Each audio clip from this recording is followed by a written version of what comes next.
अरे जी, एक प्रश्न में उड़िया बाबा से किसी ने प्रश्न किया कि महाराज जी, मानसिक पाप क्यों होते हैं। बाबा का दो शब्दों में उत्तर था कि पूर्व संस्कारों से। और फिर दूसरा प्रश्न था कि यदि कोई मानसिक पाप हो जाए तो उसका क्या प्रायश्चित है। तो बाबा ने उत्तर दिया, सच्चे मन से पश्चाताप करें और भगवत नाम जप करें। भगवान के नाम जप में अचिंत्य शक्ति है। इससे अनंत जन्मों के पाप विध्वंस हो जाते हैं। नाम में जितने पापों को जलाने की शक्ति है उतने पाप मनुष्य एक जीवन में कर ही नहीं सकता। बाबा का उत्तर था। अब इसमें क्या है कि मानसिक का जो पाप होता है वो मन की मलिनता होती है। जैसे भक्तों का मन भगवान का ही चिंतन करेगा, उनके रूप की, उनकी लीला की, उनके नाम की, उनकी बातों का। और जब हम हमारे द्वारा अधर्माचरण, जो शास्त्र विरुद्ध आचरण, तो फिर वो गंदी बातों का चिंतन करता है। और जब गंदी बातों का चिंतन करता है तो वही दूसरों पर आरोप लगाने लगता है। जो हमारा मन गंदा होता है ना, तो हमारा मानसिक पाप बनने लगता है। जो हमारा चिंतन होता है, जैसे पूज्य है कोई जिसके हमको रक्षा करनी चाहिए, चरण छूने चाहिए, जैसे बहन है या और भी कोई पूज्य संबंध है, अगर हमारा काम चिंतन गाढ़ है तो चूकेगा नहीं। मन भले शरीर से ना हो, पर मन वो गलत भावना कर बैठेगा। ऐसे ही बहुत लाखों मानसिक पाप होते हैं। आप देखो ना, जिस मन में भजन नहीं होता वो करता क्या है? राग द्वेष का चिंतन करता है, नाना प्रकार के जो लाखों पाप, तभी मलिनता भरती चली जाती है। पर कलयुग का एक प्रताप है, कलिकर एक पुनीत प्रतापा, मानस पुण्य होए नहीं पापा। अगर मानसिक पाप का दंड मिलता तो हमारी दुर्गति पक्की थी।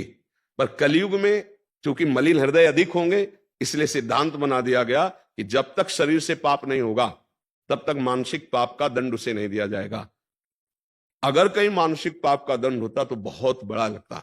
तो हमारे मानसिक पाप बने ही ना, क्योंकि मानसिक चिंतन कलयुगी प्राणी उसे रोक नहीं सकता, क्रिया में उतार देगा, क्योंकि उसमें क्षमता नहीं है। इसलिए अगर मानसिक चिंतन रुक जाए, जैसे मन ने हमारे कुछ गलत सोचा, अब हमारी क्षमता नहीं कि उसकी सोच को मिटा दे, हमको गलत करना पड़ेगा। वो हमको विवश कर देगा, वो हमें पागल बना देगा। कोआ मदान दो मदना तुरुआ, जहां कामना प्रबल हुई तो आदमी पागल हो जाता है। बाद में खुद सोचता है, ग्लानि करता है कि यार मुझे नहीं करना चाहिए, ऐसा क्यों हो गया। वो जो कामना जागृत हुई, अब वो कामना संकल्प बन गई तो क्रिया करा के रहेगी। अगर केवल स्फुरणा हुई, शांत हो गई तो बच गए। तो स्फुरणा ही ना हो, इसके लिए कोई उपाय? तो बाबा कह रहे नाम जप। भगवान के नाम जप से सारी मानसिक मलिनता भस्म हो जाएगी। वही चिल्ला चिल्ला के कहते कि राधा राधा राधा राधा हर समय रटते रहो, बच जाओगे। जो मानसिक पाप हैं, जो शारीरिक क्रियाओं में परिणित हो जाते हैं, उनको हम वहां उदय ही ना होने दें, उनका संकल्प ही ना बनने दें। तो राधा राधा राधा राधा हम नाम जप करते रहे। और सच्ची बात, कभी कामनाओं की पूर्ति नहीं होती, कभी नहीं हुई। देखो आप लोग इतनी अवस्था के हो, हर सुख देखे हो गृहस्थी के, क्या मन शांत हो गया, क्या तृप्त हो गया? बस वही चाल उसकी है जो बचपन में थी, वही आज है। देखो ईमानदारी से देखो, अगर रुका है तो भजन से रुका है, दूसरा कोई उपाय नहीं। नहीं तो पूरा जीवन हमारा ऐसे खोखला हो जाएगा, नष्ट हो जाएगा। और ये भोग लें, ये देख लें, ये सूंघ लें, ये छू लें, ये खा लें, इसी में जीवन चला जाता है। चलो, जैसी भी परिस्थितियों पर राधा राधा तो बोलते रहो। नहीं संभाल पा रहे हो, राधा राधा बोलते रहोगे, सब संभल जाएगा। नाम जप में बड़ी सामर्थ्य है भगवान का। और एक बात बाबा कह रहे हैं कि तुम चिंता ना करो, अगर आगे पाप तुमसे ना बने, ऐसा तुम भजन कर लो, ऐसा अपना आचरण सुधार लो, तो कह रहे तुम्हारे सारे पाप नष्ट हो जाएंगे। इतने पाप तुम कर ही नहीं सकते जितने नाम में पाप नाश की सामर्थ्य है। महाराज जी, एक इसमें बाबा कह रहे हैं कि नाम जप में अचिंत्य शक्ति है। अचिंत्य अचिंत्य का तात्पर्य होता तुम सोच भी नहीं सकते कि उसमें कितनी सामर्थ्य है।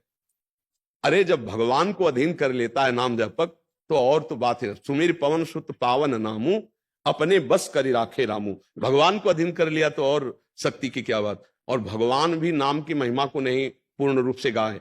वो कहूं कहां लगी नाम बढ़ाई, और राम न सके नाम गुण गाई। इसलिए अचिंत शक्ति। स्वयं भगवान वर्णन करना चाहे तो वो नाम की महिमा का वर्णन नहीं कर सकते। नाम जापक भगवान अजित को अपने अधीन कर लेता है, तो अचिंत शक्ति नाम की है कि आप सोच भी नहीं सकते कि नाम जप से क्या क्या हो सकता है। इसलिए निरंतर नाम जप का जो अभ्यास है वो ही अचिंत शक्ति को जागृत करता है। थोड़ा बड़ा तो लगभग लगभग जो थोड़ा सात्विक है वो तो जपते हैं, करते हैं, पर बात बनेगी निरंतरता में। कोई श्वास टूटे ना, छूटे ना नाम में। राधा राधा राधा राधा राधा राधा। जब श्वास ऊपर जाए तो राधा, श्वास नीचे आए, श्वास श्वास नाम जपे तो दुविधा रहा है न कोई, अर्थात निश्चित भगवत प्राप्ति हो जाएगी। और ये कलयुग है, इसमें और साधन नहीं होने वाले। पक्का। ये कलिकाल मलायतन मन कर देख विचार, श्री रघुनाथ नाम बिन नाही नान आधार। जो नाम जप नहीं कर रहे हैं तो अन्य कोई साधन इतने प्रबल कलयुग में सिद्ध नहीं हो जाते कि वो भगवत प्राप्ति करा दे। इसलिए नाम जप, जैसे यज्ञ है भगवान की प्राप्ति का उपाय है। बताओ, पहले राक्षस लोग यज्ञ को नष्ट करने के लिए हड्डी या मांस डाल देते, थोड़ा वो भ्रष्ट हो गई यज्ञ। विश्वामित्र जी इसीलिए तो श्री राम जी को साथ की निशाचर, अब आप घी बाजार से खरीदो और उसमें चर्बी मिली हो तो यज्ञ होगी नहीं। सामग्री कहां से आएगी? यज्ञ सामग्री जौ धान्य आदि जो पवित्र चाहिए। अब केमिकल डाले जाते हैं अनाज प्रकट करने में, वो पवित्र थोड़ी माने जाते हैं। ऐसे केमिकल, ऐसी खादें हैं जिनका रस जाता है उसमें, वो अपवित्र हैं। इसीलिए बड़े बड़े रोगों की बाहुल्यता देखो हो रही। कैंसर तो पहले सुना ही नहीं, कभी कोई ऐसे करोड़ों में किसी एक को पहले, अब तो बुखार की तरह है। जैसे बुखार नहीं, उनको आया फिर उनको आया, ऐसे कैंसर बढ़ रहा है क्योंकि अन्न दूषित हो रहा है। तो जब हविष्यान्न दूषित है तो हम कैसे यज्ञ करें?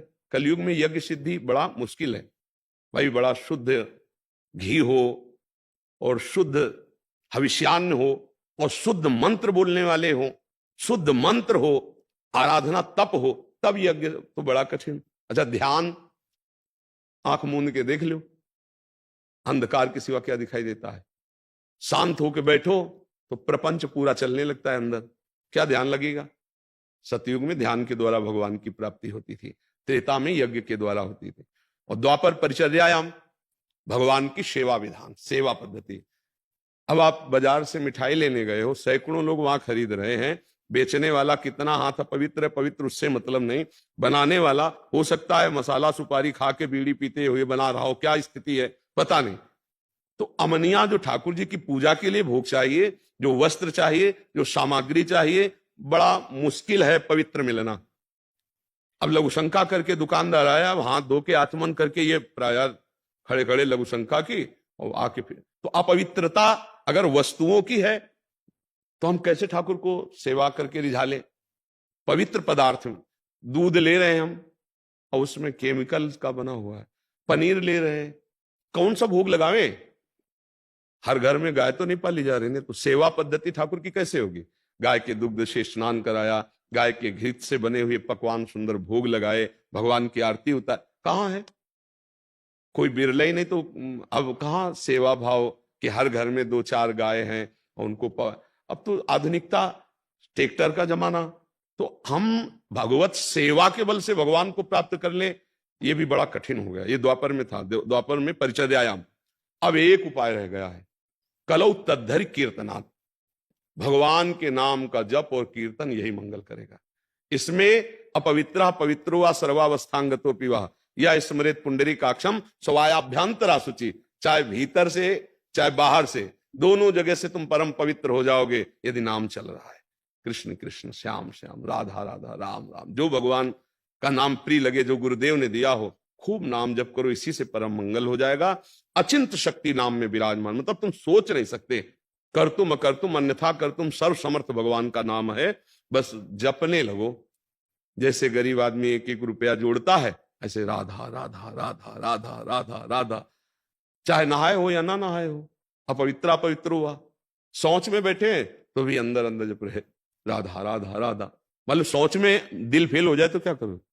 तो सोच में भी हमें अलर्ट रहना है।